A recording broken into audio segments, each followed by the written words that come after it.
Եթերում 20 րոպե վերլուծական հեղինակային հաղորդաշարի հերթական թողարկումն է։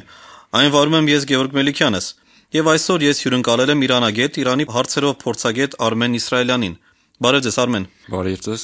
Այսօր մենք ձեզ հետ կանդրադառնանք վերջին շրջանում Իրանի շուրջ ծավալվող իրադարձություններին, ինչպես նաև Հայաստան-Իրան հարաբերություններին։ Եկեք սկսենք նախ Հայաստան-Իրան հարաբերություններից։ Ձեր կարծիքով ինչ դինամիկա կա հայ-իրանական հարաբերություններում եւ որ ուղղությամբ կզարգանան դրանք մոտակա մի քանի տարիների ընթացքում։ Շնորհակալություն։ Նախ նշեմ, որ Իրանի Իսլամական Հանրապետությունը Հայաստանի Հանրապետության այն հարևաններից է, որը անկախության տարիներից ի վեր այս մեր 20-ամյա պատմության ընթացքում մեր այն հարևանն է, որի հետ Հայաստանը երբևէ որևէ խնդիր չի ունեցել եւ մեր երկկողմ հարաբերությունները զարգանում են շատ երկկողմ երկխոսության հիման վրա։ Ինչ վերաբերում է Հայաստանն ու Իրանը այդ անցյալ 20 տարիների ընթացքում իրականացրել է մի շարք խոշոր տնտեսական ծրագրեր, ինչպիսիք են գազամողի կառուցումը, շուտով կգործարկվի նաև երրորդ էներգագծի թողարկումը, շահագործումը, որը հնարավորություն կտա Հայաստանը Իրանից ներկրում է գազ եւ այստեղ Հայաստանում էլեկտրաէներգիա արտադրելով արտահանում է Իրան։ Եվ այս նախագծի շնորհիվ իհարկե Իրան արտահանվող էլեկտրաէներգիայի ծավալները ավելի կմեծանան։ Տարվա մեջ երկու անգամ երկու երկրները գումարում են տնտեսական միջկառավարական հանձնաժողովի նիստեր է գումարվում, որտեղ քննարկվում են տնտեսության բնագավառում, էներգետիկայի, տրանսպորտի բնագավառում օրակարգում գտնվող մի շարք հարցեր Երևանում եւ Թեհրանում։ Պարբերաբար տեղի ունենում բարձրաստիճան պաշտոնյաների փոխայցելություններ։ Օրերս Հայաստանում էր գտնվում Իրանի արտգործնախարար Ալի Աքբար Սալեհին, ով եկել էր նախապատրաստելու Իրանի նախագահի այցը Հայաստան։ Երկու երկրների հարաբերությունները բարձր մակարդակի վրա են գտնվում, թե քաղաքական, թե տնտեսական ոլորտում, մշակութային ոլորտում կան բազմաթիվ փոխադարձ ծրագրեր, որոնք իրականացվել եւ իրականացման փուլում են։ Այսինքն դինամիկան դրական է զարգացումների։ Իհարկե։ Շատ լավ։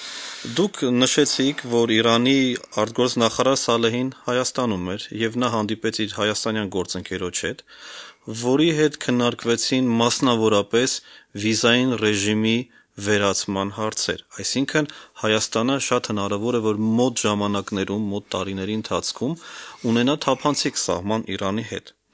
Մինչդեռ մենք գիտենք, որ մասնավորապես Իսրայելը եւ Ամերիկայի Միացյալ Նահանգները ոչ այդքան մեղմ ասած դրականորեն են տրամադրված Իրանի հանդեպ։ Արդյոք սա կարող է որոշակիորեն բացասաբար անդրադառնալ Հայաստանի վրա։ Չեմ կարծում, որովհետև եթե խոսում ենք անվտանգության տեսանկյունից, եթե երկկողմանի կամ միակողմանի ջերյալ հայտարարվի վիզային այդ ռեժիմը, ապա հնարավոր է նաև բազմաթիվ օրենքների մշակում, որը ավելի կհստակեցնի քաղաքացիների ելումուտի այդ գործառույթները եւ ես այնտեղ որևէ խնդիր չեմ դիտում։ Իսկ ինչ վերաբերում է թե ԱՄՆ-Իրան լարվածությունը կարող է ազդել հայ-իրանական հարաբերությունների վրա, քիչ հավանական եմ համարում, քանի որ Արևմուտքը շատ լավ գիտակցում է, որ Հայաստանը շրջափակման մեջ է գտնվում իր 4 հարևաններից երկուսի կողմից եւ Իրանը այն միակ, այսպես ասած, ցամաքային ճանապարհը, որը արտաքին աշխարհի հետ կապում է, դա Իրանը եւ ըստ իս Արևմուտքը ԱՄՆ իրենց որոշումները կայացնելիս ըմբռնումով են մոտենում հայ-իրանական տնտեսական հարաբերություններին, այդ փոխգործակցությանը։ Շատ ճիշտ եք ասում, ըմբռնումով են մոտենում, բայց դա կարող է լինել ընդհանրապես որոշակի ժամանակահատվածի մեջ, որից հետո Արևմուտքը այլևս դժգոհություն արտահայտի եւ չթողնի, որ հայ-իրանական հարաբերությունները շատ խորանան եւ շատ ավելի լայն ընթացք ունենան։ Գիտեք, Հայաստանը իր արտաքին քաղաքականության մշակելիս արտաքին քաղաքականությունը իրականացնում է թե ԱՄՆ-ի հետ նորմալ եւ կարգավորված հարաբերություններ ունենալու թե Ռուսաստանի, թե Եվրամիության հետ։ Եվ միևնույն ժամանակ նաեւ հայտարարում է, որ չի անտեսում Իրանի դերը, Իրանի քաղաքական դերը տարածաշրջանային այդ քաղաքական գործընթացներում։ Այդ առումով ես որևէ խնդիր այդ երկկողմ հարաբերությունների առումով չեմ տեսնում։ Այսինքն, արդյոք Հայաստանը դեռևս շարունակում է տարիներ առաջ ձևավորված եւ մշակված կոմպլեմենտար քաղաքականությունը, որը նրան հնարավորություն է տալիս հավասար զուգահեռ հարաբերություններ ունենալ տարբեր գերտերությունների հետ, որոնք իրենք միշտ չէ որ տարածաշրջանում ունեն միևնույն շահերը։ Իհարկե, իմ կարծիքով ստացվում է եւ հենց վերջին 2 տարվա ընթացքում նաեւ լուրջ արտաքին քաղաքականության ոլորտում նաեւ հարաբերությունները ավելի զարգացան արաբական երկրների հետ, որը ավելի կօգնի իսլամական կոնֆերանս կազմակերպությունում հենց Լեռնային Ղարաբաղի հարցի կապակցությամբ հակահայկական գոնե բանաձևերը չեզոք դիրքորոշում ունենալու համար իսլամական երկրներ, որպեսզի չեզոք դիրքորոշում բռնեն։ Իմ կարծիքով, այո, այդ բազմավեկտոր քաղաքականության արդյունքում շահում են նաև տարածաշրջանի երկրներ եւ դա հայ-ամերիկյան հարաբերությունները նաև ձեռնտու է, այսպես ասած, Իրանին, քանի որ այդ լավ ջերմ հարաբերությունների արդյունքում Իրանը հնարավոր է որ Հայաստանի միջոցով նաև խուսափի ավելի խիստ ճնշումներից իր երկրի վրա, հաշվի առնելով, ասենք, հայ-ամերիկյան հարաբերությունները կամ հայ-ռուսական հարաբերությունները։ Դուք լսում եք 107 FM-ը, եթերում Arm Radio-ն է, 20 րոպե վերլուծական հեղինակային հաղորդումը վարում եմ ես Գևորգ Մելիքյանս։ Այսօրվա իմ հյուրն է իրանագետ Արմեն Իսրայելյանը, եւ մենք միասին խոսում ենք Հայաստան-Իրան հարաբերությունների եւ վերջին շրջանում Իրանի շուրջ ծավալվող աշխարհակաղակական զարգացումների մասին։ Արմեն, շատ հաճախ եւ տարիների ընթացքում անընդհատ խոսվում է Իրանի վրա հնարավոր հարձակման մասին։ Այդ խոսակցությունները, այդ ռետորիկան տարբեր երկրների ղեկավարների շուրթերից կարելի լսել տարվա ընթացքում տարբեր իրադարձությունների լույսի ներքո։ Եվ վերջերս նորից սկսվեցին այդ խոսակցությունները եւ Արևմուտքը, մասնավորապես ԱՄՆ-ն եւ Իսրայելը նորից սկսեցին կոշտ հայտարարություններով հանդես գալ։ Ես կուզեի հասկանալ, որքանով են դրանք իրատեսական, որքանով կարող է ռետորաբանությունը վերածվել իսկական գործողությունների։ Իհարկե, ճիշտ նշեցիք, որ բարբերաբար այդպիսի հայտարարություններ լինում են դեռևս 2005 թվականից սկսված, եթե այդ դիտարկենք այդ թվականից, ապա իհարկե ժամանակ առ ժամանակ ատոմային էներգիայի միջազգային գործակալության կողմից Իրանի միջուկային ծրագրերի վերաբերյալ հրապարակվում են զեկույցներ, որին հետևում են գերտերությունների խիստ հայտարարությունները, թե ահա արդեն Իրանը հասել է այն մակարդակին, որ արդեն կարող է ստեղծել միջուկային զենք, դեռևս 2007 թվականին նշվում էր կոնկրետ ժամկետներ, թե այսինչ օրը, այսինչ ժամին արդեն Իրանի վրա հարձակում է լինելու եւ արդեն անցավ մի քանի տարի, նույն հայտարարությունները եւս հնչում են այսօր։ Եթե 2003 թվականին ՄԱԳԱՏԷ-ի հրապարակած զեկույցում նշվում էր, որ Իրանը մինչև 1999 թվականն արդեն հասել էր միջուկային զենք ստեղծելու այդ հնարավորություններ, ապա օրերս հրապարակված զեկույցում նշվում էր, որ Իրանն արդեն մինչև 2003 թվականն հասել էր միջուկային զենքի Ուզում եմ ասել, եթե համեմատություններ ենք անում տարբեր տարիներին արված զեկույցների մեջ, գրեթե նույն հայտարարություններն են։ Իսկ ինչ վերաբերում է ներկայում Ուզում եք ասել, որ ՄԱԳԱՏԷ-ն ոչ անաչառ փորձագիտական կարծիք է հայտնում։ Իմ կարծիքով ոչ թե ոչ անաչառ, ուղղակի նա ենթարկվում է գերտերությունների ճնշմանը, որովհետև եթե դինամիկան մենք վերլուծում ենք, ապա նախ Իրանի հասցեին հնչեց մեղադրանքներ, որ Իրանը կազմակերպել է Սաուդյան Արաբիայի դեսպանի նկատմամբ ահաբեկչությունը, որին հետևեց ԱՄՆ ղեկավարության խիստ հայտարարությունը կապված Իրանի միջուկային ծրագրի, այնուհետև Ֆրանսիան հանդես եկավ հայտարարությամբ։ Եվ միակ պաշտպանը այստեղ Ռուսաստանն է։ Այո, անմիջապես հետո Իսրայելի նախագահ Շիմոն Պերեսը հայտարարեց, որ Իրանը մոտենում է միջուկային զենքի ստեղծման այդ գործընթացին եւ հարկավոր է անհրաժեշտ քայլեր ձեռնարկել, որպեսզի կանխվի այդ գործընթացը։ Հենց անմիջապես Իսրայելի նախագահի հայտարարությունից հետո կազմվեց, հապճեպ կարելի ասել, կազմվեց ՄԱԳԱՏԷ-ի այդ զեկույցը, որը պետք է հրապարակվեր նոյեմբերի 9-ին, սակայն մի քանի ժամ կամ մեկ օր շուտ հրապարակվեց, ինչին խիստ արձագանքեց Իրանի ղեկավարությունը, մասնավորապես ՄԱԳԱՏԷ-ում Իրանի ներկայացուցիչ Սոլթանիեն հայտարարեց, որ միջազգային այդ գործակալության գլխավոր քարտուղար Կամենոյի այդ պատրաստած զեկույցը պատմական սխալ էր այդ կազմակերպության կողմից, որը իր վատ հետևանքները ունենալու է։ Ինչ վերաբերում է ռազմական հարձակումներին, դա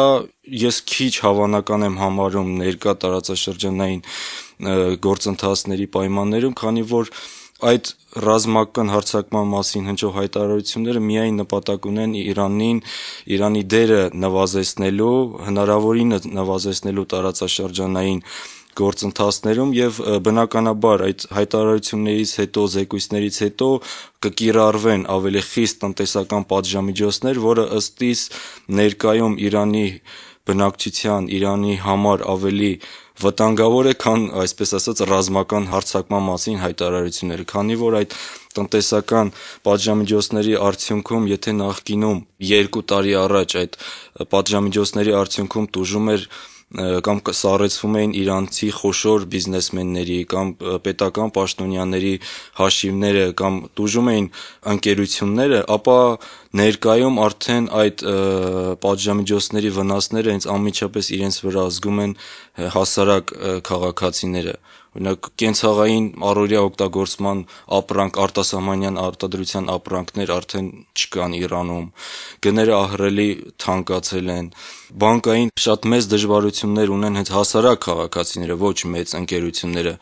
շատ քիչ քանակությամբ, ասենք, ամերիկյան դոլար փոխանցելու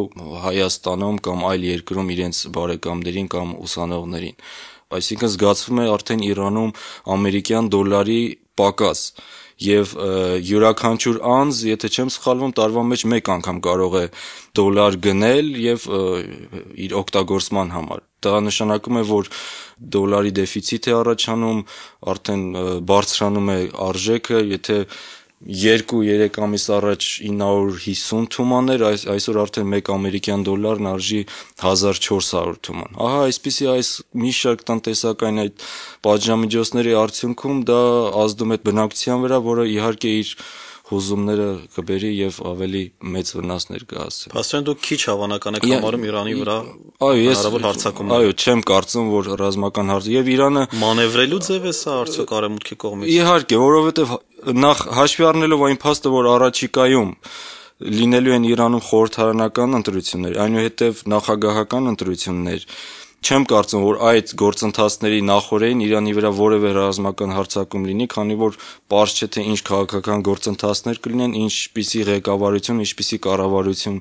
կձևավորվի, քանի որ Իրանի հոգևոր առաջնորդի կողմից արդեն առաջարկություն եղավ, որ նախագահի ինստիտուտը վերացվի եւ փոխարենը ավելի ուժեղացվի մեջլիսի խորհրդարանի ընտրում, այնպես որ շատ տարբեր չեն կարող ասել ինչպիսի քաղաքական գործընթացներ կզարգանան եւ Իրանն էլ իհարկե ունի այն ռազմական կարողությունը, որը կարող է դիմակայել եւ իր պաշտպանական համակարգը, հակաօդային պաշտպանության համակարգը շատ ուժեղ եւ եթե որևէ հարձակում էլ լինի, ես չեմ կարծում, որ Իրանի վրա լինի լայնածավալ հարձակում։ Եթե որևէ հարձակում լինի, դա լինելու է որոշ միջուկային օբյեկտների վրա, որոնց հաստատ կարող է կտրուկ պատասխան տալ։ Այդ առումով չեմ կարծում, որ մոտ ապագայում որևէ հարձակում լինի։ Փաստորեն ստացվում է, որ Իրանը չունի միջուկային զենք, ոմանք գտնում են, որ Իրանը պատրաստվում է ունենալ միջուկային զենք։ Տեսականորեն ենթադրենք Իրանը ունի միջուկային զենք կամ ստեղծի միջուկային զենք, ինչպես օրինակ Հյուսիսային Կորեան։ Ինչ դա կնշանակի։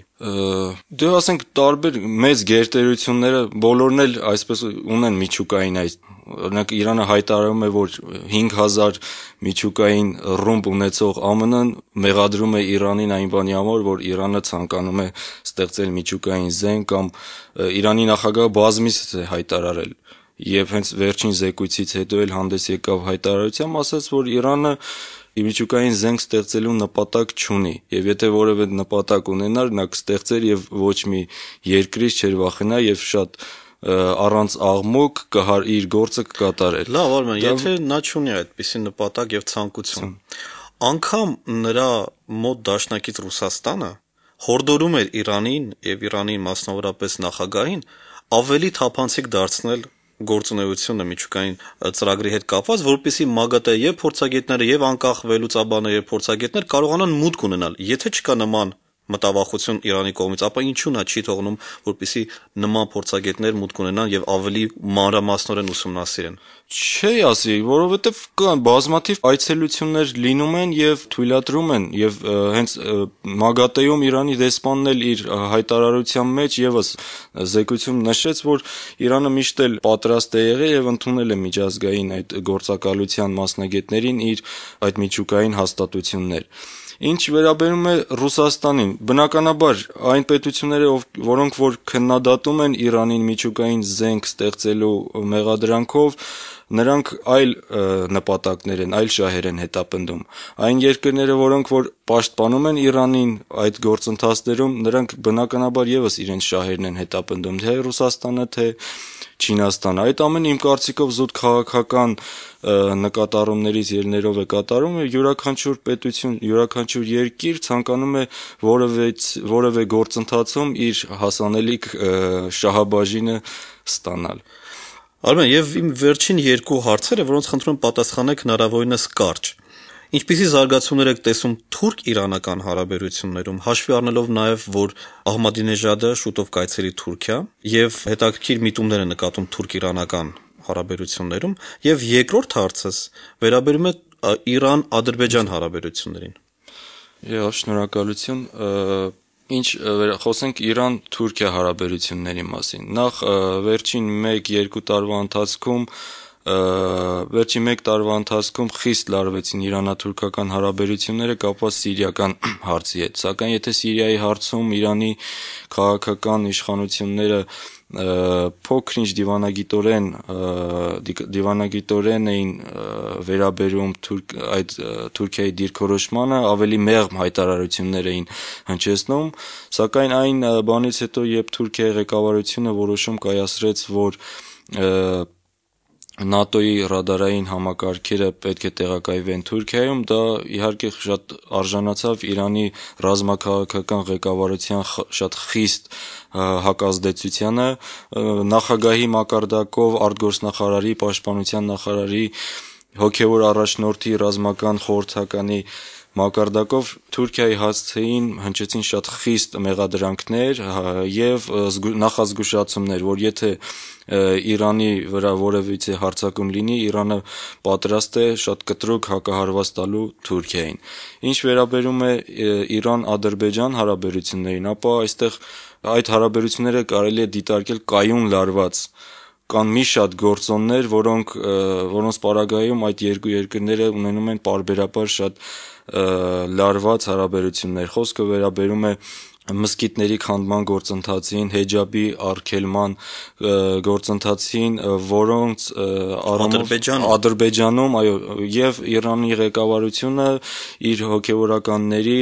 քաղաքական իշխանությունների, փորձագիտական շրջանակների կողմից պարբերաբար Ադրբեջանին քննադատում է հակաիսլամական քաղաքականության մեջ եւ այդ առումով փորձելով իր ազդեցությունը ավելի մեծացնել այդ երկրում։ Վերջերս երկու երկրների սահմանում ադրբեջանցիները սպանեցին